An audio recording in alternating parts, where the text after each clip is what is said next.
What's up, guys? I'm Alex. I'm Jason. We're the Table Monkeys, and today we are going to talk about why we think that Engin Terzi is secretly a Kings mover who just hasn't fully come out of the closet yet. Yeah, you know when someone's gay and they don't want to admit they're gay, or so they end up being a super homophobe and like hating all these gay people because they can't accept it about themselves. Yeah. Well, we kind of feel like maybe this is what's going on with Engin. This is why he hates the Kings move so much. He's been hating the Kings move for years now on the internet, making videos about it. Especially most recently as he gets older as a puller, which we know most Kings movers, they don't find this part of themselves until they get old enough as an arm wrestler. Yeah, exactly. And we feel that this is what's happening with Engin and his Kings move, and we want to kind of show how so much of the techniques and the strengths that he not only utilizes but is also very well versed in just lend him to being so good at Kings move. He's just not willing to go that extra final little step. He's just not willing to either accept it or admit it, whatever part of it is. He's not desperate enough just yet. Yeah. But he will be. He's getting older, obviously. We can all see it. Yeah, and as good as he did do against Artem, we're going to show why we think both of the pins that he did, I mean, I'm sure he's going to argue that they were an open top roll, but they were pretty much an offensive Kings move. Looked very, very similar to Michael Todd's offensive Kings move, all the way from the setup to the final, finishing of the pin. And obviously the match, his most recent match, had to do with a bicep tear. I think he probably would have finished winning the way he was winning, which again is basically with an offensive Kings move. Yep. So, but he's very offensive. He doesn't have a lot of defense in him. Mentally, basically, like he seems like he's, if he could be a little less angry, a little more calm, and maybe a little less aggressive and a little more patient, he'd find this whole new world of Kings moving for himself that could open all these options for him that he's not. Yeah, he wouldn't be the enigma of rage; he'd be the enigma of versatility and patience and perseverance. Yeah. So again, we've talked about the Kings move a lot. We've done a lot of videos about it, and one of the things I think with Engin is I think he really believes that the Kings move is literally just this. Yeah. The Kings move is about being under the table and having your elbow up or your shoulder below the pad, and we've discussed again many times about how there's so much more to the Kings move. It really starts in the hand, and I think and that's what we saw in the Michael Todd and Devin Larratt match, how it didn't matter where Michael Todd was on the table, how below the table he was or above it.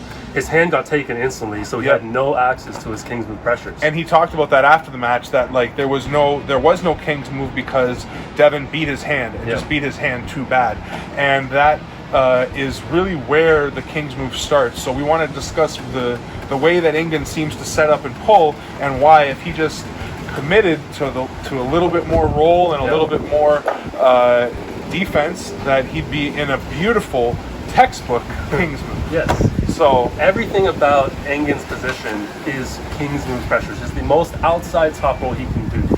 His arm is outside his body. He's got his scapula upwardly rotated. He's not concerned with his cup.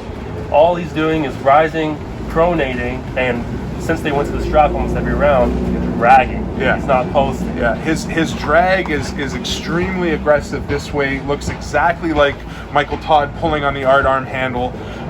And if you'll also notice that when he resets, as most people do, he applies a bunch of rise and back pressure, because really what he's trying to fight for and what he's able to maintain really strong is his rise, his pronation, and as Alex said, a lot of drag. Yeah. And if you can see, we'll throw up those clips right now of his two pins against Artem, and you can clearly see in both pins that he's losing, as Alex said, his flexion, his cup. Whether he's not concerned about it or he's able to pull without it, the point is it's gone when he pins. Yes. He's willing to give it up to continue gaining more and more pronation and go to the pad. Yeah. But what he's not willing to give up is his arm angle, or give that final little extra bit of pronation that you get when you drop this way. And that's really the key, is even you can see when he's pronating by pulling his thumb into his opponent's hand, as opposed to when we pronate, or when I especially pronate for a Kings move. And what I learned from Crazy George and other Kings movers is you rotate in the back of your wrist into the strap this way, and you could even see in the third round when his bicep was torn, so I know that obviously had something to do with it, but Artem was able to hold his pronator a bit, and you can even see in one of his resets right before Artem goes for the pin, you can see him actually pulling into that part of the strap, whether it's just instinctively or not. So again, as Alex is saying, if the arm angle I don't think is as important, because his arm, he does pull pretty open, and I don't know if he has a lock or where would it be established, but really what it is the way he's pronating and committing a little bit more to rise and giving up even a little bit more cup. Yep. If he were to just make those two little adjustments and also be a little bit less offensive, be willing to wait and let his opponent hit into him sometimes, he'd be a textbook Kings mover.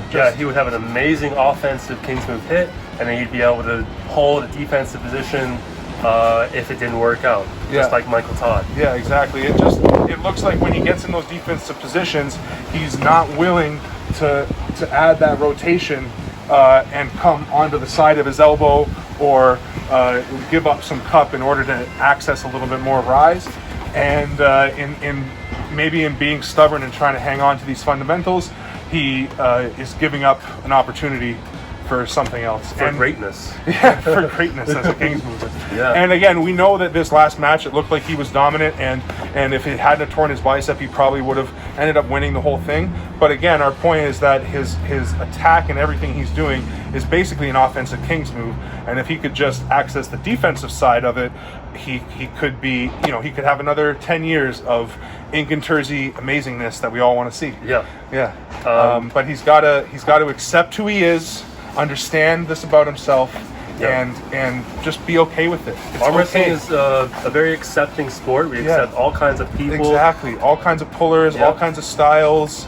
None of that matters. All that matters is winning and putting it out on the table, giving your all, Yeah. And so Engin, we accept you for who you are. Kings mover or not, even though we know it's there. You're coming, man. You're going to drop below the table very soon. Yeah.